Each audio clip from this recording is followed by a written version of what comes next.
It's 7:30 on a Tuesday morning in Tokyo. A 6-year-old boy grabs his backpack, opens the front door, and heads to school. By himself. No parents walking beside him. No babysitter. Just a little kid making his way through one of the busiest cities in the world. He waits at traffic lights, crosses busy intersections like it's just another ordinary morning. Now imagine seeing the exact same thing in your own country. How would people react? Some would probably stop to ask if he was lost. Others might call his parents. In some places, someone would even call the police. Because for most of us, seeing a 6-year-old alone in a city doesn't feel normal. It feels dangerous. But in Japan, it's completely ordinary. And that raises a fascinating question. How does an entire country become comfortable enough to let millions of children walk to school on their own? I'm Tai. And this is Tai Explains, a place where we don't just look at interesting facts, we dig into the systems that make them possible. And today's story starts with one of the biggest mysteries about Japan, because this isn't just one unusually brave family. Every weekday morning, millions of Japanese children leave home by themselves. They walk through neighborhoods, cross busy streets, ride public transportation, and make their way to school without an adult holding their hand. The strange part? Almost nobody in Japan thinks twice about it. It's simply part of everyday life.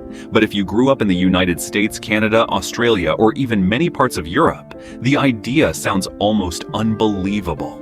For a lot of parents, letting a 6-year-old walk to school alone isn't just risky, it's unthinkable. And then Japan somehow takes it one step further. There's a television show called Old Enough. The entire concept of the show is simple. Follow very young children, sometimes only 2 or 3 years old, as they complete small errands on their own. Buying groceries, picking up vegetables, delivering something to a neighbor. The first time I watched it, I honestly thought it had to be scripted. It felt too perfect, too unbelievable. But the more I looked into it, the more I realized something. The show isn't showing an extraordinary moment. It's documenting something millions of Japanese families already see as completely normal. And that's when I realized I had been asking the wrong question. Maybe the real question isn't, why do Japanese kids walk to school alone? Maybe it's, what kind of society makes that possible? Because the answer isn't as simple as saying, Japan is just a safe country. In fact, that's only where the story begins. At this point, you're probably thinking the same thing I did. Well, Japan is just a really safe country. And honestly, you're not wrong. Japan is one of the safest countries in the world. But here's the thing. Saying Japanese children can walk to school alone because Japan is safe is a little like saying airplanes fly because they have wings. Technically, it's true, but it doesn't explain how they got off the ground. So instead of asking why Japan is safe, let's ask a better question. How does a country become that safe in the first place? Imagine you're visiting Tokyo for the first time. You've spent the entire day exploring the city, riding trains, wandering through quiet neighborhoods, grabbing snacks from convenience stores, and taking way too many photos. By the time you finally get back to your hotel, you're exhausted. You reach into your pocket, and your wallet is gone. Inside is your cash, your credit cards, your ID. Basically everything you need to survive the rest of your trip. Your heart sinks. You immediately start replaying the day in your head. Did I leave it on the train? Did it fall out at the convenience store? Did someone steal it? For most of us, losing a wallet feels like the end of the story. The only question left is how much money you're about to lose.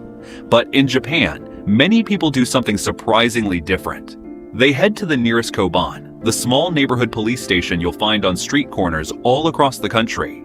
Not because they're unusually optimistic, but because they genuinely believe there's a good chance someone has already found the wallet and turned it in. And the surprising part is, they're often right.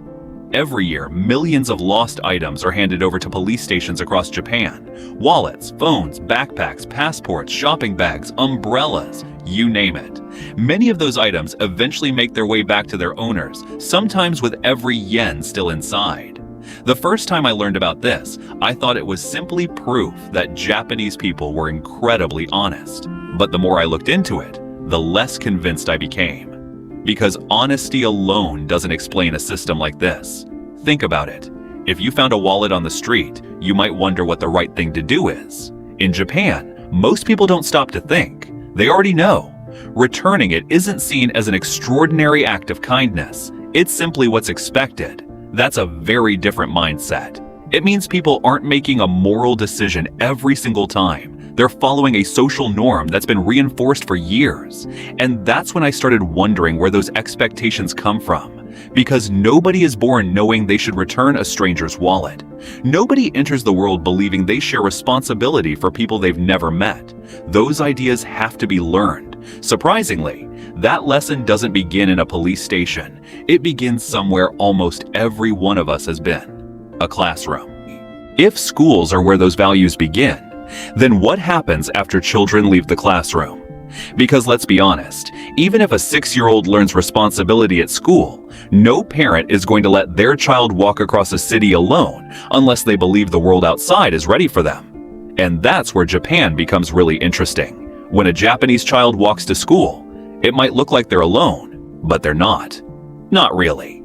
The moment they step outside, they become part of an invisible network that has been quietly protecting children for decades.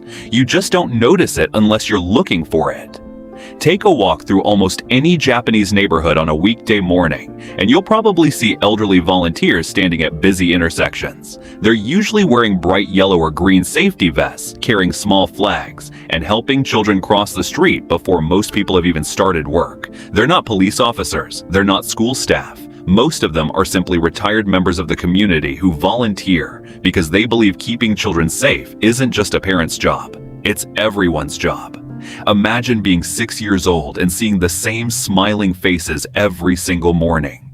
After a while, they stop feeling like strangers. They become part of your daily routine, part of your neighborhood, part of your world. And if something ever goes wrong, you already know who you can run to. Walk a little farther, and you'll probably come across a koban. They're small neighborhood police stations, often no bigger than a convenience store, quietly sitting on street corners all across Japan. At first glance, they don't seem like anything special, but they might be one of the smartest ideas in the entire system. Unlike large police stations that mainly respond to emergencies, officers at a koban are part of the neighborhood itself. They patrol the same streets every day, help people find directions, handle lost property, visit local schools, and spend enough time in the community that many residents actually know them by name. That changes something important. The police don't feel distant, they feel familiar. So if a child gets lost, if someone finds a wallet, or if anything unusual happens, people instinctively know where to go. Trust doesn't have to be earned in that moment. It was built long before the problem ever appeared, and the system doesn't stop there. Train station employees are used to seeing children travel on their own. Crossing guards watch busy intersections every morning. Shop owners recognize the kids who pass by every day on their way to school. Even neighbors tend to notice when something feels out of place. No one is constantly watching every child. That would be impossible. Instead, everyone pays just enough attention, just enough to notice when something isn't right. That's a very different way of thinking about safety. In many countries, protecting children is seen almost entirely as the responsibility of parents. In Japan, it's quietly shared by the entire community. Nobody announces it. Nobody gets applause for it. It's simply woven into everyday life. And when millions of people all do small things that help protect one another, something remarkable starts to happen. Trust stops feeling like a risk. It starts feeling normal. But here's the part that surprised me the most. Even all of this still isn't the real answer, because volunteers, police officers, and neighborhood support systems don't appear out of nowhere either. They're all products of something even bigger, a culture that's been built, one generation at a time. So, was it really because Japan is safer? Yes, but I don't think that's the full answer anymore. When we started this video, we saw a 6-year-old boy walking to school by himself. At first, it looked like a story about independence. Now, I think it's a story about something completely different: responsibility. Because the more I learned about Japan, the more I realized that trust isn't something people simply have. It's something they build, slowly, quietly, over generations. Children learn to clean their own classrooms, not because schools can't afford janitors, but because they're taught that shared spaces come with shared responsibility. People return lost wallets, not because they're trying to be heroes, but because that's simply what's expected of a good neighbor. Volunteers wake up early to help children cross the street, not because someone pays them to do it, but because they believe those children belong to the entire community. Police officers aren't hidden away behind the walls of a large station. They're right there in the neighborhood, becoming familiar faces instead of strangers in uniform. None of these things seem extraordinary on their own. In fact, they're almost boring. Cleaning a classroom isn't exciting. Returning a wallet doesn't make the news. Standing at the same intersection every morning for years isn't something people usually celebrate. But maybe.